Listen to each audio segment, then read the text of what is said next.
Let's be real, we all want to get more done. But have you ever felt like your productivity system is, I don't know, actually working against you? Well, today we're putting two heavyweights head to head, time blocking and personal Kanban. And by the end of this, you're going to know exactly which one is right for your workflow. You know that feeling, right? You look at your to-do list and it's just this monster staring back at you. It's more of an anxiety list than an action plan. If that sounds familiar, you're definitely in the right place. We're going to find your fix starting right now. Yeah, you can think of it like a puzzle. That feeling of being totally overwhelmed, that's the problem we're solving. And we're about to look at two very different but super effective ways to put the pieces together. All right, first up, let's talk about the architect approach. This is for all of you out there who love, and I mean love, a solid plan before you even think about starting. The method is called time blocking, and it's all about creating a super precise blueprint for your day. So, what is it exactly? Well, think about your calendar. You already schedule meetings, right? With time blocking, you do that for, well, for everything. Every single task gets its own dedicated slot. 9 to 11 a.m., that's for writing the report. 11 to 11:30, crushing your inbox. You are literally building your day one block at a time. And the benefits here are huge. Seriously, when you pre-decide what you're working on and when, you totally eliminate that what should I do next feeling. That's decision fatigue, and it's gone. This method is amazing for promoting deep work. You know, those long, uninterrupted sessions where you get real stuff done. And it's a procrastination killer, because when a task has its own little appointment on your calendar, it's a lot harder to blow it off.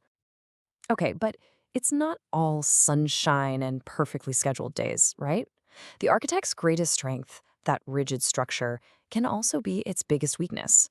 One unexpected call, one urgent email, and poof, your whole beautifully crafted schedule can get completely derailed. This system takes real discipline, and it works best when your days are pretty predictable. So what happens if your day is just chaos? What if you can't plan it out minute by minute? Well, for that, let's meet the Flow Master. This approach isn't about rigid plans. It's about learning to ride the waves. And the system here is called personal Kanban. Personal Kanban is all about making your work visible. Picture this, a simple board. It could be a whiteboard on your wall, some sticky notes, or an app on your phone. It has columns. The most basic setup is to do, in progress, and done. You just move your tasks across the board as you work on them. The whole point is to see your entire workflow at a glance and focus on getting things to done. And this is where Kanban absolutely shines. Flexibility. A new priority pops up? No problem, just add a card to your to-do column. And one of the secret weapons of Kanban is limiting your work in progress. This stops you from starting a million things at once and actually finishing nothing. Plus, let's be honest, the satisfaction of physically moving a task to the done column, it's a fantastic little motivation boost. But of course, that same flexibility can have a downside. A Kanban board is great at showing you what you need to work on, but it doesn't say a thing about when or for how long. Without some discipline, tasks can just hang out in that in progress column forever. And it doesn't automatically protect your time for that deep, focused work we were talking about. Okay, so let's put it all on the table. We've got two powerful but completely different philosophies here. You've got the architect, who craves structure, and you've got the flow master, who thrives on flexibility. This is really the heart of the decision you have to make. And this, right here, is the absolute core difference you need to get. Time blocking is time-centric. You start with the hours in your day and you protect that time first. Personal Kanban is task-centric. You start with your big list of tasks and you focus on managing the flow of that work. Which one of those just feels more you? All right, this table basically breaks it all down. I want you to look at this and honestly ask yourself a few things. Your work style. Are you a structure person or a flexibility person? The type of tasks you do. Are they predictable, needing deep focus, or are they all over the place? And finally, what's your biggest enemy? Is it procrastination and chaos, or is it feeling completely overloaded because you start too many things at once? Your answers here are going to point you in the right direction. Okay, so now that you've seen the blueprints for both systems, how do you actually choose? It's time to find your personal fit. And the key is really just asking yourself a couple of super simple questions. Let's start with question number 1. What is your biggest problem right now? Is it that you're constantly getting dragged into meetings and putting out fires and you never have time for your actual work? If so, you have a time protection problem?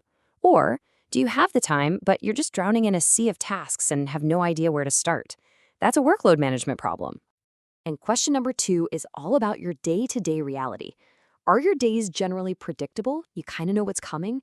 Or is your work more reactive, where it feels like a constant stream of new, urgent things popping up? Predictable days are basically made for the architect's time blocks. Reactive days pretty much demand the flexibility of the Flowmaster's Kanban board. But what if you're listening to all this and thinking, man, I feel like I'm a little bit of both? Well, guess what? You're not alone. And that's because for a lot of us, the most powerful solution isn't choosing one or the other, it's combining them. This single sentence is maybe the biggest takeaway from this whole thing. Let it sink in. You use time blocking like a shield to protect when you'll do your important work, and you use your Kanban board to manage what you're actually working on during that protected time. You're getting the best of both worlds, the structure and the flexibility, together. So what does this actually look like in the real world? It's way easier than it sounds. Step 1, get all your tasks out of your head and onto a simple Kanban board. Step 2, look at your to-do list and figure out what's truly important. Step 3, open your calendar and block out a chunk of time, say 2 hours for project focus. Then, when that time block starts, you just look at your Kanban board, pull the number 1 priority into your doing column, and you get to work. It's that simple. So there you have it. The only question left is, what are you going to do first? Are you going to open up that calendar and schedule a time block to protect your focus? Or are you going to grab a pen and some sticky notes and finally visualize your workflow? The first step to taking back control is all yours.